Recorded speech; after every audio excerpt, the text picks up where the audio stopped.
Hey y'all, this your girl, you already know, and I hope everybody doing well. But it's a new case that we're about to start following. Called Doomsday's Cult, and Lori Valley and Charles Valley are lovers, and allegedly that Lori is accused. Is charged, prosecution is charging her for murdering her two kids. And Chad murdered his wife, allegedly. So now this is for those who just getting up with the case, just start watching the case. This happened, you're gonna watch a video that's gonna explained Lori Vallow interview following the death of Charles Vallow. Excuse me, y'all. Tie twister. Okay, tongue twister.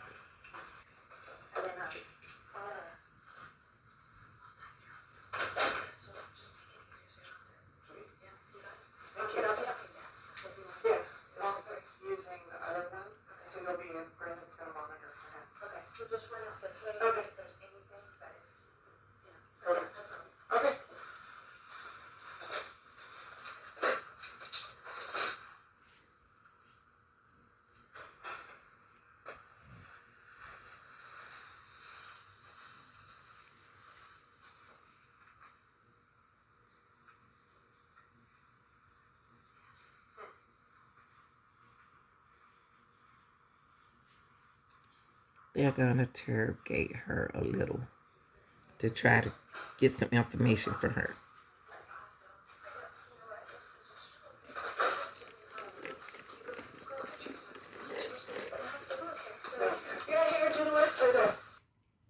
Do you have a big call of God?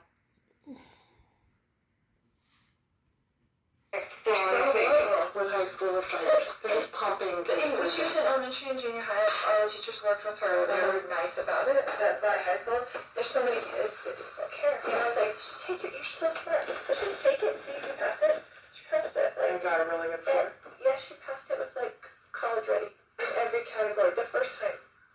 Well, and now she can do what she wants. So Exactly. She's better off that way.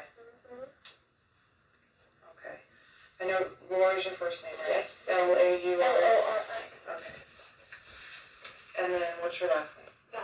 Okay, before I get started, now you're gonna see the difference in Lori now and why she's locked up. So you can look at her now and tell she under an influence or something. Now, but remember, y'all, I'm not gonna talk after this. But right now they're interviewing her following the death of Charles. Valllow. And your date of birth? And your phone number?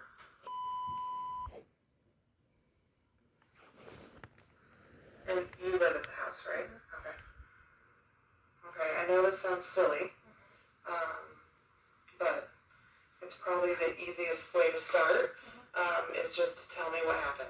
And then, so you can start what makes the most sense to you, and we'll just work our way through, and I'm going to ask you a bunch of questions just to kind of clarify. Sure. So I know you talked to the initial patrol officer. And he just got information. Okay.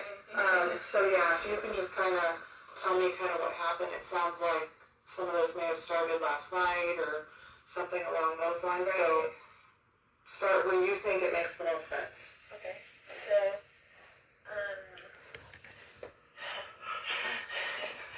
I told you, it's a crazy question.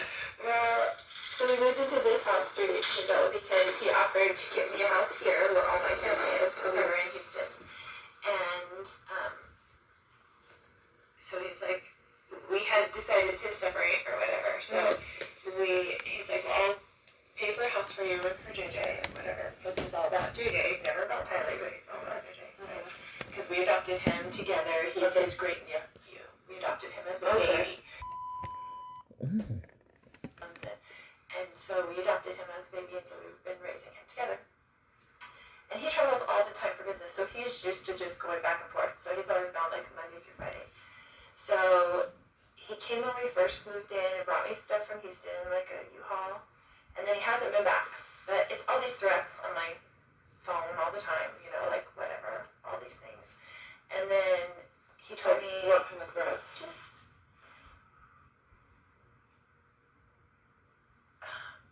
You'd have to read them to see, but he's always mad at me, right? And he doesn't want a divorce, but I don't like him and don't want to do with him, so that's just how it is. So we married for 14 years, we dealt with it for 14 years, and him being horrible to her. Like, he gets in huge fights with her, a lot of things. But anyway, so he said, I'm coming Wednesday night, all of a sudden. I want to see JJ. And I told him, I said, I will never keep JJ from you. You can come see whenever you want to. Come take him to school, whatever. Like, I'm not going to do that. So when you initially moved, he had said he was going to buy you a house. So you moved here with your... Yeah, he was going to rent us a house. And so we moved... All my family lives here. So Right. we lived here for a long time. Okay. And then he moved us to Houston. Okay. And we were there with my son. He was out of school. He didn't have any of his, services, his DDD, his anything. He, ripped him out of school and said, we're moving. Okay. And I didn't go with him at first. He took him. And I let him take him. And I didn't file anything or whatever. And then he filed something against me and said, I'm only going to get supervised visits because I'm crazy and blah, blah, blah. The story. And so I just didn't talk to him for 30 days and let him take care of him. And let him see what I've been doing for the past 7 years. Because men need to do that. I have 5 kids. I have grown kids. I have grandkids. Okay, you're going to threaten me that you're not going to let me see my child without supervised visitation? Okay, do it for 30 days and see how long it lasts. You're begging me to come pick him up. Yeah. Which he did. It's just come back and whatever. So I moved in with them to Houston for the family, and Tyler went with me. We drove to Houston from here and left all our family and all his support, all my son's support, his cousins, everything. And we were there, and I enrolled him in school there. I tried to start all his services, and it takes forever. Yeah. It takes so long to get that done. There's no easy transferring. There's no easy transfer. You start from the State to beginning. state, it's a totally new thing. Yeah. And he didn't do any of it in those 30 days. So he just has gone without services, without even applying. And I do even realize, because he didn't ever do it in the first place, I did it. Long story. I'll keep it short. He hasn't been here in a couple weeks since we moved in. He came. He was very nasty when he was there, but he travels for business. So he went back to the Houston house, and he's like, I'm coming on Wednesday night, and I'm going to come pick up JJ and take him to school Thursday. Pick him up Thursday, take him Friday, whatever. And I said, Casey wanted to come to the house. And I said, you can't come stay at this house because you can't get along with Tyler. She's a minor. She has to live here. Yeah. So, because he gets in huge fights up there. Okay. And she hates him. And so, you can't stay at the house. So I would book you a hotel because he stays in hotels all the time because he travels for business. And the business pays for it. Right? So I said, I would book you a hotel nearby. What does he do? He works with teachers in their retirement plans, but he goes to them, but there's he mostly works in California. Okay. No matter where we live. And we lived in Hawaii, he'd work in California, he'd work in Texas, he has books of business in different areas. And so he just goes wherever. It kind of just gives him freedom that he doesn't have to stay home every day and take care of special needs. Yeah. It's like an excuse, right? So I've done that myself for the last 7 years anyway. And I was a single mom before I married him with my 2 kids. Yeah. And he had 2 kids. We got married, tried to make a family. Anyway. So he said he was coming last night. I said, well, you can't stay at this house because you can't get on the plane. I'll get you a hotel. You can come play with JJ. But he goes to school all day. Yeah. I got him back into his school. His services, I met with the DDD yesterday, and they finally are getting his services back. But we're paying $125 a day to have him back at school because he's so out of his routine. He's been a nightmare on the floor, kicking stuff, hitting stuff, walls. He just ripped him out of his life. Yeah. So, anyway, just how he is, because he's not to it. So. He says, come in and get JJ. And JJ's like, I don't want Dad, because he knows Dad took him away. So he was freaking out, right? So I didn't tell him he was even coming. Dad's going to come take you to school, I think. So he didn't bother me last night, which I was surprised. I was expecting kind of an ambush for him to kind of come over or be just mean. Say, it's my house, I'm on the lease, I'm going to stay here, kind of thing. Because that's kind of his macho attitude. And so he came this morning. I was getting JJ ready. So he got in last night, but he wasn't at the house last night. Yeah, I didn't hear from him. Except for he texted me and said, I'll be there at 7:30 to pick up JJ. Okay. And I was like, okay, that was good. Didn't hear from him. And Question: are you under 1,000? Okay. Commercial, y'all. She looks different, don't she? She looked totally different from now. Ooh, Jesus. Then he came over in the morning and he's like banging on the door. I'm like, oh great, here we go, you know. And I was just gonna be nice. I was gonna be nice as possible. And I had JJ stuff already for school. And so, Do you remember about what time he got there? he said he'd be there 7:30, but it was more like 7:40ish Okay. or 7:35. I don't know. Okay. But I remember thinking, looking at the clock, and he wasn't there 7:30. And he's usually Mr. Yeah. on Punctual. time. Yes. So I was like, okay. And then JJ was like, oh, Dad. And then he was like, Mommy. And like ran to me and like holding me. He's like, you're not taking me to school. And I was like, it's okay, Dad. You can just drive me to school. It's no big deal. You know, just trying to make it whatever. Yeah, calm. And then he's just being real smirky and real like jerky, you know, to me. And I was like ignoring him, whatever. And so he was like, Your brother lives there with you? no, Okay. he had stayed with me last night because I was worried he was going to come over and Okay. cause trouble with me. Okay. And just wanted someone else there, like my brother there, because I trust my brother. And it's been a long story. Like, I had to go live at my brother's when he took JJ. And, you know, he's just been difficult. So, anyway. So I got JJ stuff ready. And he was like, well, and he's like this about timing. He's like, I'm leaving in 20 minutes because it's like 15 minutes to the school. Like, you can't get there early. They don't open the gates until 8:20 or something like that.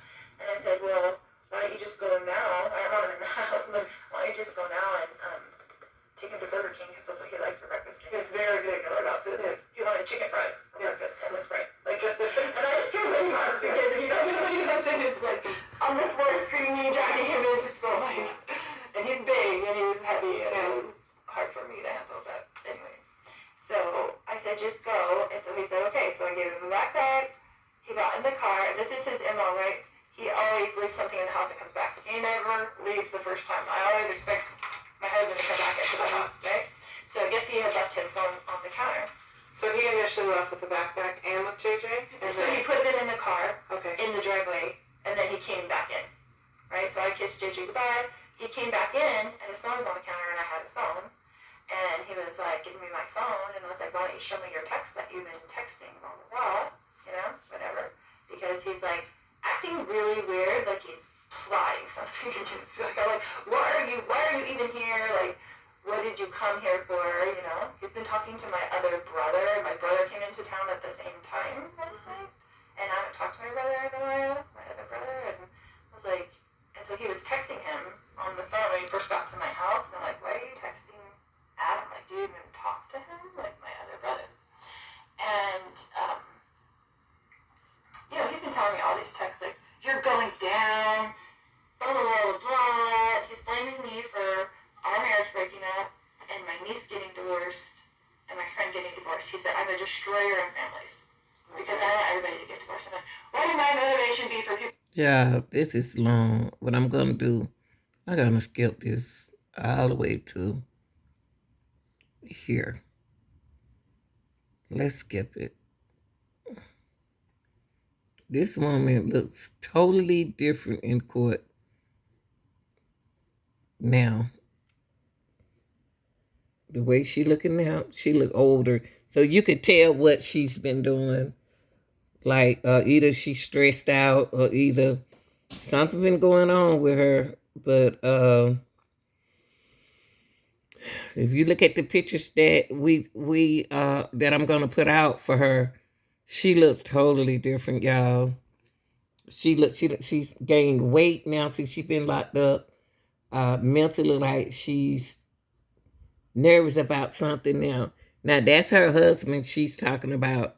That everybody trying to say that she killed her own husband and the kids to be with Chad. So that's what the prosecutors have to prove. So I'm gonna put it on up a little bit right there, y'all.